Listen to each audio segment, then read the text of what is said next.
Hello नमस्कार प्यारे विद्यार्थियों। कैसे आप सब। मैं उम्मीद करता हूँ आप मस्त होंगे, स्वस्थ होंगे, जबरदस्त होंगे। और आज हम प्रारंभ करेंगे मुगल काल। मुगल काल से हमने बहमनी साम्राज्य पढ़ा था, विजयनगर साम्राज्य पढ़ा था, उससे पहले हमने दिल्ली सल्तनत पढ़ा था। तो ये हम मुगल काल पढ़ेंगे। ये मुगल काल प्रारंभ होता है 1526 से भारत में, और 1857 की क्रांति तक मुगलों का शासन रहता है। वो बात अलग है कि मध्यकालीन भारत में इनकी स्थिति मजबूत रहती है। औरंगजेब की मृत्यु के बाद यानी कि आधुनिक भारत में इनकी स्थितियां बहुत कमजोर है। बाकी इनका नाम ही चला हुआ है, बाद में ऐसी कुछ मजबूत स्थिति नहीं है। इसी दौरान मराठों का भी उदय होता है।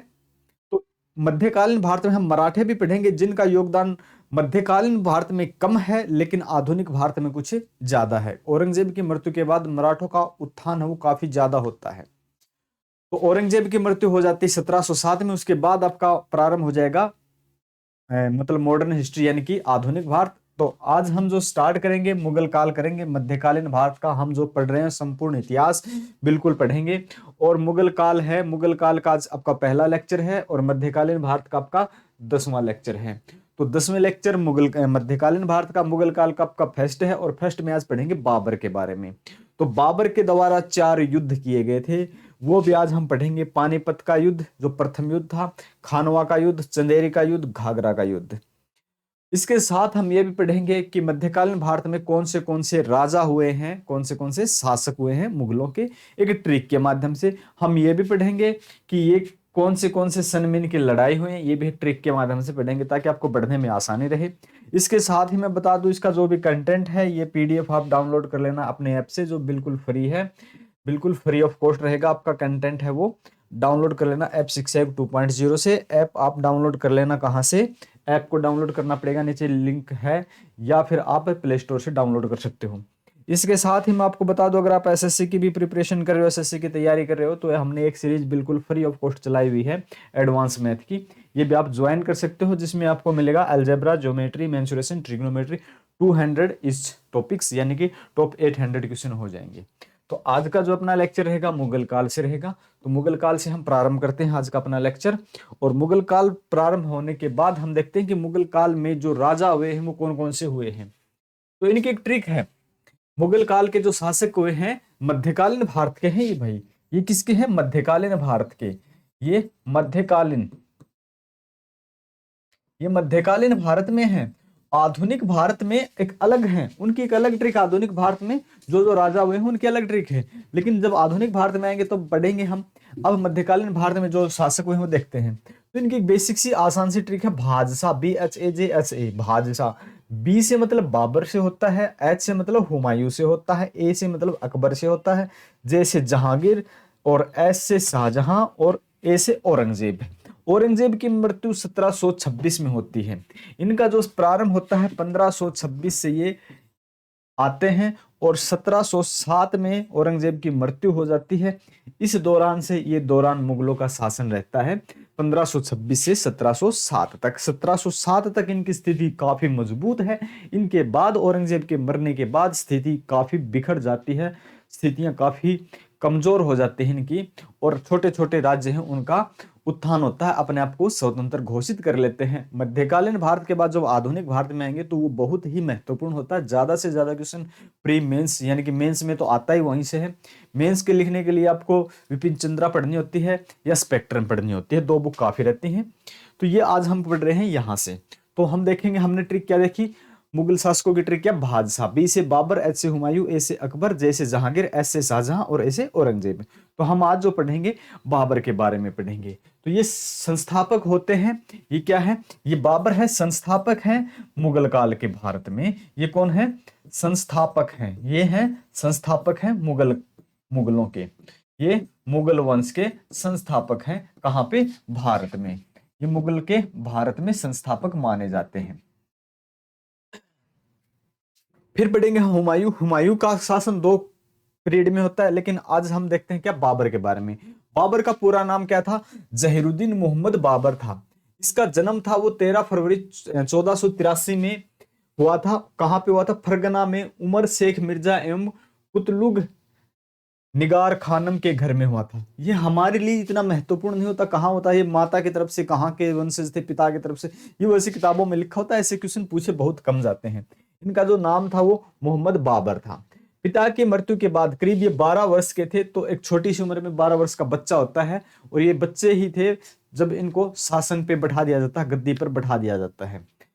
तो 12 वर्ष की आयु में 1495 में वह फरगना के सिंहासन पर बैठा दिए गए। 12 वर्ष का बच्चा कोई निर्णय नहीं ले सकता, लेकिन क्या है, वंशज चले आ रहे हैं तो इनको राजा बना दिया गया। वहां के जो शासक थे सहबानी खां, और कोई शासक थे सहबानी खां ने 1501 में सर ए पुल के युद्ध में, सर ए पुल के युद्ध में क्या करते हैं, सर ए पुल के युद्ध में बाबर को पराजित कर देते हैं और मध्य एशिया से खदेड़ देते हैं।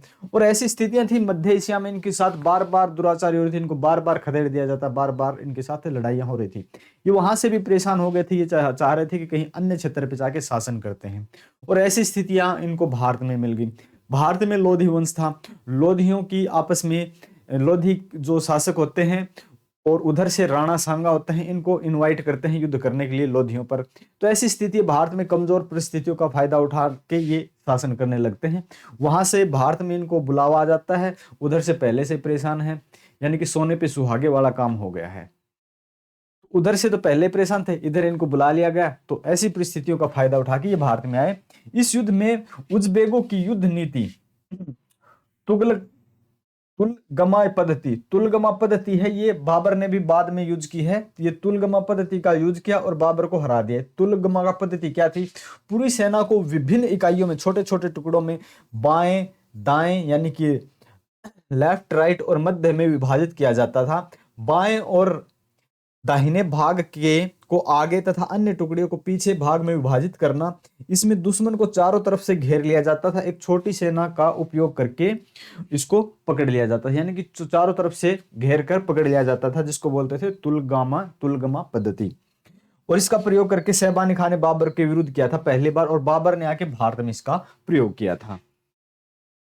1504 में भारत में 1526 में स्थापना करते हैं, लेकिन पहले भी भारत पे ये आक्रमण कर चुके छोटे छोटे। 1504 में काबुल विजय के उपरांत बाबर ने अपने पूर्वजों द्वारा जो धारण की गई उपाधि थी ना, मिर्जा को त्याग दिया और एक नई उपाधि पादशाह को धारण कर लिया। इसको तो त्याग दिया, किस उपाधि को त्याग दिया, मिर्जा की उपाधि को त्याग दिया और पादशाह की उपाधि को धारण कर लिया। बाबर का भारत के विरुद्ध किया गया प्रथम अभियान था जो 1518-19 में था, 1518-19 में था। ये था यूसुफजाई जनजाति, यूसुफजाई जाति या यूसुफजाई जाति के विरुद्ध था। इस अभियान में बाबर ने बाजोर और भेरा, जिसको भेरा या भेरा भी बोलते हैं, को अपने अधिकार में ले लिया, भेरा को अपने अधिकार में ले लिया। बाबर ने अपनी आत्मकथा, बाबर की आत्मकथा का नाम था बाबरनामा। क्या नाम था, बाबरनामा में लिखा कि इस किले में, यानी कि बाजोर के किले में जीतने के बाद उसने बारूद और तोपों का प्रयोग किया था। सबसे पहले इन्होंने बारूद तोपों के प्रयोग से ही ये यहाँ पे इनको जीत मिली थी, और पानीपत के युद्ध में इन्होंने बारूद के दम पर ही जीत हासिल की थी। 1519 में बाबर ने खैबर दर्रे को पार किया, जो पेशावर में है, पाकिस्तान प्रांत में पड़ता है वर्तमान में, किंतु बाबर जल्द ही पेशावर से वापस लौट गया। बाबर 1519 में आया, खैबर दर्रे को पार करके पेशावर, यानी कि फिर वो वापस लौट जाता है, फिर लौट गया। 1520 में बाबर ने बाजोर और भेरा को फिर से जीत लिया और सियालकोट एवं सैयदपुर को भी अपने अधिकार में ले लिया। बाबर के अभियान देखते हैं भारत में। अब ऐसी स्थिति होती है बाबर की कि यहाँ पे लोधियों का वंश होता है, और लोधियों में आलम खां होता है, इब्राहिम लोधी का चाचा। इब्राहिम लोधी वहां का उसमें शासक होता है। इब्राहिम लोधी और उसके चाचा के आपस में बनते नहीं है, दोनों के आपस में सामंजस्य नहीं है, दोनों के आपस में विचार विमर्श नहीं होते, विचार बनते नहीं है। वो इनको हटाना चाहते हैं, इब्राहिम लोधी को। तो इसी स्थिति का फायदा उठा के ये क्या करते हैं, आलम खां अपने पुत्र दिलावर खां को भेजते हैं बाबर के पास। कहते हैं कि हमारे पिताजी ने कहा कि आप आके इब्राहिम लोधी को सत्ता से हटाने में उनकी मदद करें। और उनको ये, उससे पहले ये भी कहा जाता है कि ये पहले प्रस्ताव राणा सांगा ने भी भेजा हुआ था कि यहाँ इनको हटा दिया जाए। तो दो तरफ से इनविटेशन कार्ड आया हुआ है, तो ये अपने तैयारी में जुटे हुए हैं। राणा सांगा को पता नहीं था कि ये यहाँ पे आके अपनी सत्ता जमा लेंगे। उनको भी लगता था कि यहाँ आएंगे, इनको हटा देंगे, लूटपाट करेंगे और वापस चले जाएंगे। लेकिन ये वहाँ पहले ही परेशान थे, इनका पहले ही वहाँ पे पाँव नहीं जमे हुए थे। इनको यहाँ कमजोरी का फायदा मिल गया और यहाँ पे सत्ता जमाने में इनको हेल्प मिल गई, क्योंकि पता ही आपस में ही लड़ रहे हैं, ऐसी स्थिति थी कुछ। तो देखते हैं कहानी। आलम खां इब्राहिम लोदी का चाचा था। उसने दिल्ली के राज सिंहासन पर अपना अधिकार जताते हुए बाबर को भारत पर आक्रमण करने के लिए आमंत्रित किया। वो लोधी, इब्राहिम लोदी से वो परेशान चल रहा था। 1524 में बाबर के चौथी बार, उससे पहले बाबर यहाँ पे आक्रमण कर चुके थे, बाबर के चौथी बार भारत अभियान के दौरान दिल्ली के सुल्तान इब्राहिम लोदी तथा पंजाब के गवर्नर दौलत खां के मध्य कटु संबंध हो गए थे। इब्राहिम लोदी और पंजाब के जो गवर्नर थे दौलत खां के मध्य संबंध थे वो काफी कटु हो गए थे। सुल्तान इब्राहिम लोदी ने दौलत खां को राजधानी आने का आदेश दिया, जिसका दौलत खां ने उल्लंघन किया। इन्हें सुल्तान ने कहा, राजा ने कहा कि भाई आप है ना राजधानी आओ, लेकिन इन्होंने इनकी आज्ञा का पालन नहीं किया। दौलत खां ने क्या किया, अपने पुत्र दिलावर खां, अब सॉरी मैं क्या बता गया था भाई पीछे, आलम खां बता गया था। दौलत खां का पुत्र था दिलावर खां, आलम खां का नहीं था। तो दौलत खां ने अपने पुत्र दिलावर खां को बाबर के पास इस संदेश के साथ भेजा कि वह सुल्तान इब्राहिम लोदी को दिल्ली के सिंहासन पर अपदस्थ करके उसके स्थान पर उसके चाचा आलम खां को पदस्थ करने में सहायता करे, क्योंकि आलम खां चाहता था कि मैं शासक बनूं। इब्राहिम लोदी को वो पसंद नहीं करते थे। और उधर से क्या हुआ था, बाबर के लिए यह स्वर्णिम अवसर था, यानी कि गोल्डन चांस था, क्योंकि उसे मेवाड़ के राजा राणा सांगा का भी निमंत्रण प्राप्त हो चुका था। राणा सांगा भी ये निमंत्रण भेज चुके थे। अतः बाबर को यह विश्वास हो गया कि भारत विजय का अवसर आ गया है, अब मौका है भारत को विजय करने का। और ये यहाँ बैठे थे कि इनको हटा के वापस चला जाएगा। और ये बैठा था कि यहाँ तो अपनी सत्ता जम नहीं रही अफगानिस्तान में, चलो भारत में चलते हैं, वहां खुद बुलाए रहे हैं तो वहीं चल के शासन करते हैं। तो फिर बाबर ने जितने युद्ध किए हैं उनकी एक ट्रिक है, क्योंकि एग्जाम में डायरेक्ट क्वेश्चन पूछ लेता है कई बार सॉरी भाई, यूपीएससी में तो ये मिलान करने से संबंधित पूछ लेता है कि कौन सा युद्ध कब हुआ था। छोटे एग्जाम है उनमें वैसे ही पूछ लेता है। तो बाबर द्वारा जो लड़े गए युद्ध हैं, इनकी एक ट्रिक है, बड़ी आसान है। तो युद्ध की जो ट्रिक है ना, वो सबसे पहले आप ये पढ़ेंगे, 26 में पानी पिया, आप ऐसे पढ़ेंगे 26 में पानी पिया, 27 में खाना खाया, 28 में चाय पी, 29 में घर गया। 4 युद्ध थे और फिर 5 में ये मर गए। 26 में खाना खाया, 26 में पानी पिया, 27 में खाना खाया, 28 में चाय पी, 29 में घर गया और 30 में मर गया। याद करने की ट्रिक फिर देख लो। बाबर द्वारा लड़े गए युद्ध हैं, उनके याद करने की एक आसान सी ट्रिक है। आप देखो कितनी आसान है। 26 में पानी पिया, 27 में खाना खाया, 28 में चाय पी, 29 में घर गया, 30 में मर गया। तो 26 में पानी पिया, पानीपत का युद्ध था। 27 में खाना खाया, खानवा का युद्ध था। 28 में चाय पी, चंदेरी का युद्ध था। 28 में चाय पी, चंदेरी का युद्ध था। 29 में घर गया, घाघरा का युद्ध था। और 30 में मर गया, यानी कि 30 में मृत्यु हो गई। तो जो प्रथम युद्ध था 1526 में, पानीपत का प्रथम युद्ध बाबर इब्राहिम लोदी के बीच में था। दूसरा खानवा का युद्ध बाबर राणा सांगा के बीच में था। तीसरा चंदेरी का युद्ध बाबर और मेदिनी राय के बीच में था। चौथा युद्ध घाघरा का युद्ध बाबर और महमूद लोदी के बीच में हुआ था। और 30 में इनकी मृत्यु हो जाती है। और इसके बाद जो शासक होते हैं वो होते हैं कौन, याद रखना, हुमायूं। मैंने पहले ट्रिक बताई थी, बादशाह। तो ये होते हैं, इनके बारे में हम पढ़ते हैं अब 4 युद्धों के बारे में। तो प्रथम होता है पानीपत का युद्ध, पानीपत का प्रथम युद्ध अप्रैल 1526 में। और तृतीय युद्ध होता है 1761 में। पानीपत युद्ध के समय इब्राहिम लोदी दिल्ली का सुल्तान होता है, राजा होता है। अब आपको पता है दिलावर खां को भेजा गया था और उधर से राणा सांगा ने भी इनवाइट किया हुआ था आक्रमण करने के लिए। अप्रैल 1526 में पानीपत के मैदान में दिल्ली के सुल्तान इब्राहिम लोदी एवं बाबर के मध्य भीषण युद्ध लड़ा गया। अंततः युद्ध में इब्राहिम लोदी मारा गया, इब्राहिम लोदी की मृत्यु हो जाती है। और कौन जीतते हैं, बाबर। ये 4 युद्ध मैंने बताया है, 4 के 4 युद्ध में किसकी विजय होती है, बाबर की विजय होती है। इस युद्ध में बाबर ने पहली बार प्रसिद्ध तुलगमा युद्ध पद्धति का प्रयोग किया। तुलगमा युद्ध पद्धति मैंने पहले बताई थी कि सेना की टुकड़ियों को दाएं बाएं और कुछ पीछे चारों तरफ से दुश्मन को घेर लिया जाता है इस पद्धति में। तुलगमा पद्धति का प्रयोग किया और यह उन्हें उल्चेकों से यह सीखी थी। इस युद्ध में बाबर ने तोपों का भी प्रयोग किया है। तोपों को सजाने में किस पद्धति का, उस्मानी पद्धति का प्रयोग किया है। ये क्वेश्चन कई बार पूछा गया है। तोपों को सजाने के लिए किस पद्धति का प्रयोग किया गया है, तोपों को सजाने के लिए किस पद्धति का उपयोग किया गया है, तो ये उस्मानी पद्धति का प्रयोग किया गया है। इस पद्धति में दो गाड़ियों के बीच व्यवस्थित जगह छोड़कर तोप को रखा जाता था और फिर उसको तोप को चलाया जाता था। उस्मानी पद्धति बोलते थे इसको। पानीपत के युद्ध में बाबर के तोपखाने का नेतृत्व किसने किया था? उस्ताद अली और मुस्तफा खान ने। ये क्वेश्चन भी कई बार पूछा है। पानीपत के युद्ध में तोपखाने का नेतृत्व किसने किया था? उस्ताद अली और मुस्तफा खान ने। उस्ताद अली और मुस्तफा खान ने किया था। ये दो व्यक्ति थे, इन्होंने किया था। पानीपत के युद्ध में इब्राहिम लोदी की हार हो जाती है और इब्राहिम लोदी की हार के साथ ही मुगलों की स्थिति यहाँ पे मजबूत हो जाती है।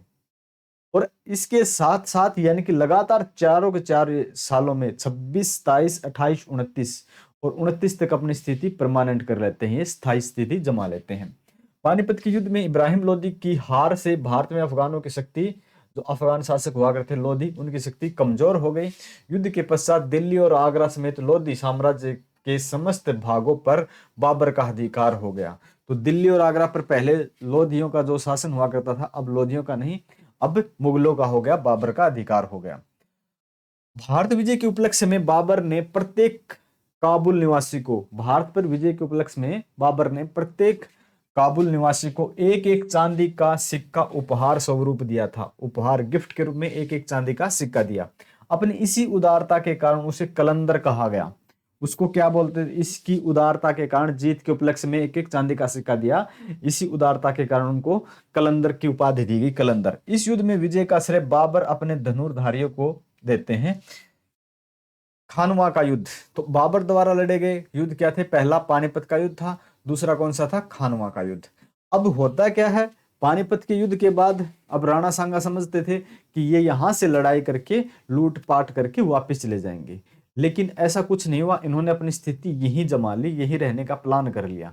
अब राणा सांगा ये सहन नहीं करते थे, उनको ये सहन नहीं था कि तुम बाहर से आए और यहाँ शासन करोगे, ये हमें मंजूर नहीं है। और राणा सांगा इनके साथ लड़ाई करते हैं खानवा के युद्ध में, और फिर राणा सांगा भी इनके साथ हार जाते हैं। तो खानवा का युद्ध मुख्य कारण बाबर का पानीपत युद्ध के पश्चात भारत में रहने का निश्चय था। ये चाहते थे कि मैं भारत में रहूं। राणा सांगा की धारणा थी कि बाबर भी अन्य विदेशी आक्रमणकारियों की तरह यहां से लूट पाट कर कर वापिस चला जाएगा संभवतः। इसी कारण उसने इब्राहिम लोदी के विरुद्ध बाबर को सहायता देने का आश्वासन दिया था। लेकिन इनकी आश्वासन के विरुद्ध ही हो गया, क्योंकि ये तो अब यहीं पे जम गए। खानवा का युद्ध जो होता है, चित्तौड़ के राजपूत हैं राणा सांगा और बाबर के बीच लड़ा जाता है। 1527 में राणा सांगा और बाबर की सेनाओं के बीच युद्ध आरंभ हुआ। खानवा के युद्ध में भी पानीपत की युद्ध की रणनीति का उपयोग करते हुए बाबर ने वही पद्धति का इस्तेमाल किया और यहाँ पे वो सफल हो गए, यानी कि चारों तरफ से घेरने वाले। बाबर की आत्मकथा बाबरनामा में राणा सांगा और बाबर के इस युद्ध का वर्णन मिलता है। एक तो ये तोपों का इस्तेमाल करते थे, ठीक है, और एक इनको पता था कि दुश्मन को कैसे घेरना है। खानवा के युद्ध में राणा सांगा की हार हो जाती है। खानवा के युद्ध को जीतने के बाद बाबर ने गाजी की उपाधि धारण की। इस युद्ध को जीतने के बाद बाबर ने गाजी की उपाधि धारण की थी। खानवा के युद्ध जीतने के बाद, खानवा के युद्ध को जीतने के बाद, खानवा के युद्ध में बाबर ने शराब के प्रयोग पर पूर्ण प्रतिबंध लगा दिया। शराब के प्रयोग पर पूर्ण प्रतिबंध लगा दिया था और जिहाद का नारा दिया, और जिहाद का नारा दिया। खानवा के युद्ध में अपने सैनिकों का मनोबल बढ़ाने के लिए बाबर ने मुसलमानों से वसूल किए जाने वाले तमगा कर, तो मुसलमानों से जो तमगा कर या अथवा व्यापारिक कर जो वसूल किया जाता था, वो बंद कर दिया, यानी कि वो समाप्त कर दिया कि आप इस युद्ध में जी जान लगाकर इस सालों हम आपसे तमगा कर नहीं लेंगे। तो तमगा कर इन्होंने बंद कर दिया था। फिर नंबर 3 पे आता है किसका? चंदेरी का युद्ध। चंदेरी का युद्ध जनवरी 1528 में चंदेरी का युद्ध होता है। बाबर और चंदेरी का शासक है मेदिनी राय। चंदेरी का शासक कौन है? मेदिनी राय के बीच में होता है। इस युद्ध में मेदिनी राय पराजित हो जाते हैं और हजारों की संख्या में राजपूतों का कत्ल किया जाता है। यह विजय बाबर के लिए मालवा जीतने हेतु सहायक सिद्ध हुई, क्योंकि अब यहाँ कोई मजबूत शासक नहीं बचेगा, तो ये मालवा तक भी अपना क्षेत्र विस्तार कर पाएंगे, और ये मालवा जीतने में काफी सहायक सिद्ध हुई। फिर नंबर 4 पे है 1529 में घाघरा का युद्ध। घाघरा का युद्ध। और इसके बाद 1530 में इनकी मृत्यु हो जाती है। 1529 में घाघरा के युद्ध में बिहार और बंगाल की संयुक्त अफगान सेना, क्योंकि अफगान सेना लोधियों की सेना थी, अब अफगान वो चाहते थे कि इब्राहिम लोदी का जो भाई है यहाँ पे, उन्होंने महमूद लोदी, उन्होंने क्या किया, अफगानों को इकट्ठा किया और उनको पता था कि हमारा शासन हुआ करता था, कोई आदमी आके यहाँ पे अपना शासन जता रहा है, तो चलो वहां चल के उसकी सेना को हटाते हैं, फिर से अपना शासन करते हैं। लेकिन ये आते हैं शासन करने के लिए, ये खुद भी हार जाते हैं, अफगान फिर हार जाते हैं। तो इनका नेतृत्व क्या था, महमूद लोदी ने, और इसमें महमूद लोदी हार जाता है। इन युद्धों के पश्चात बाबर का भारत पर स्थायित्व अधिकार हो गया। अब जो पहले राजा थे उसके वंशज आते हैं युद्ध जीतने के लिए, वो भी हार जाते हैं, अब टक्कर में नहीं बचता कोई भी, अब कोई नहीं बचता है, तो अब पूर्ण रूप से इनका अधिकार हो गया। इस प्रकार बाबर का साम्राज्य बदखां से बिहार तक फैल गया, जिसमें काबुल, पंजाब और आधुनिक उत्तर प्रदेश का क्षेत्र सम्मिलित था। इतना क्षेत्र बाबर के समय सम्मिलित था। और बाद में हुमायूं के समय थोड़ा सा हुमायूं क्षेत्र विस्तार करते हैं, लेकिन शेरशाह सूरी से टकराने के बाद उनकी स्थिति एक बार बिगड़ती है, फिर वो वापस लौटते हैं, फिर अकबर बहुत क्षेत्र पर विस्तार करते हैं, फिर जैसे जैसे मुगलों का काफी विस्तार की प्रवृत्ति चलती रहती है, लेकिन औरंगजेब की मृत्यु के बाद फिर से वही विघटन की स्थितियां हो जाती हैं। 20 दिसंबर 1530 में बाबर की मृत्यु हो जाती है। बाबर की मृत्यु हो जाती है, और बाबर की मृत्यु आगरा में हुई थी। तो बाबर की मृत्यु कहां हुई थी, आगरा में हुई थी। बाबर केवल 4 साल ही भारत में शासन कर पाए थे। बाबर की मृत्यु के बाद उसके शव को पहले तो आगरा के आराम बाग में रखा गया, किंतु उसके बाद उनकी अंतिम इच्छा थी कि उनके शव को काबुल में दफनाया जाए। उनकी इच्छा थी कि अगर मेरी मृत्यु होगी तो मेरे शव को भारत में ही काबुल में दफनाया जाए। तो आगरा में इनको रखा गया था, लेकिन बाद में यहां से अफगानिस्तान में इनकी कब्र वहां है, आज के समय में वहां दफनाया गया। बाबर कुषाणों के बाद ऐसा पहला शासक था जिसने काबुल एवं कंधार को अपने पूर्ण नियंत्रण में रखा। इससे पहले कौन थे, कुषाण थे जो वहां से यहां तक शासन किए थे, लेकिन इसके बाद इनका किनका नंबर आता है, बाबर का आता है। बाबर ने अपने पहले युद्ध में तोपखाने और युद्ध की नहीं तुलगमा पद्धति का प्रयोग किया था। तुलगमा पद्धति का प्रयोग ऐसे किया, यानी कि लेफ्ट राइट सेना को बांट दिया, फिर छोटे छोटे टुकड़ों में अलग से, यानी कि चारों तरफ से दुश्मन को घेर लिया, और यही थी तुलगमा पद्धति थी। ये क्या थी, तुलगमा पद्धति थी। बाबर ने सड़कों की माप के लिए गजे बाबरी, सड़कों के माप के लिए किसका प्रयोग किया था, गजे मापरी, गज ए बाबरी सड़कों के माप के लिए किसका प्रयोग किया था, गज ए बाबरी का। बाबर अपने साथ 2 महत्वपूर्ण खेल लेकर आए थे। एक तो ताश का खेल था जिसको बोला गया था गंजीफा, क्या बोला गया था, गंजीफा, ये क्या था, ताशों का खेल। दूसरा था कबूतरों का खेल जिसको बोलते थे इश्कबाजी, और इश्कबाजी कबूतरों का खेल बाबर को बहुत पसंद था, बहुत पसंद था, कौन सा, इश्कबाजी। तो बाबर द्वारा लाए गए ये 2 खेल थे। बाबर ने एक नए तरह के छंद, मुबैयान, एक छंद, हिंदी में आप पढ़ते हो ना छंद, छंद मुबैयान का सृजन किया। अलंकार शास्त्र पर रिशाल ए उसज नामक पुस्तक लिखी, और खत ए बाबरी नामक एक नई शैली का प्रारंभ किया। खत ए बाबरी नामक एक नई शैली का प्रारंभ किया।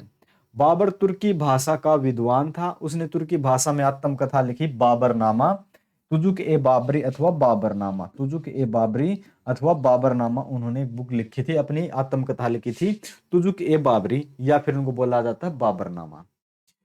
बाबर ने अपनी आत्मकथा में जिन 2 हिंदू राज्यों का उल्लेख किया है, उनमें एक विजयनगर साम्राज्य है और दूसरा मेवाड़ है। विजयनगर और मेवाड़ की चर्चा ये करते हैं अपने बाबरनामा में। तुर्की भाषा में बाबर द्वारा लिखित यह ग्रंथ संसार की श्रेष्ठतम आत्मकथाओं में मानी जाती है, और इसका बाद में अकबर ने अनुवाद भी करवाया था।